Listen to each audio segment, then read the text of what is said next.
After Jesus had already died, a soldier came up and pierced his side with a spear. And what came out? Blood and water. Yeah, it's written in the Bible, John 19, verse 34. It says, one of the soldiers pierced Jesus' side with a spear, and immediately blood and water came out. So what happened to that soldier? There's a story about this soldier. Some say his name was Longinus. After he struck Jesus, it's believed that he was healed from blindness because of the blood and water that touched his eyes. Pretty intense image, right?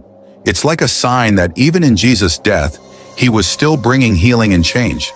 Some legends say that after that moment, Longinus became a believer in Jesus. He realized that this wasn't just any man, this was the Son of God.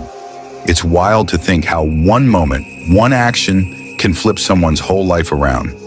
So even though he was a part of the crucifixion, God still reached out to him, showing grace and mercy. And let's talk about the soldiers who pierced Jesus when he was on the cross. Some folks are asking, how could a blind person see to pierce Jesus? Well, it's important to understand that the Bible is not talking about physical blindness here, but spiritual blindness. In John 19, verse 34, it says, one of the soldiers pierced Jesus' side with a spear. These soldiers could see with their eyes, but they were spiritually blind. They didn't recognize who Jesus really was, the Son of God. That's what spiritual blindness is all about. You can have perfect vision, but still be blind to the truth. The message here is that even though they could physically see, their hearts were closed off to understanding who Jesus really was.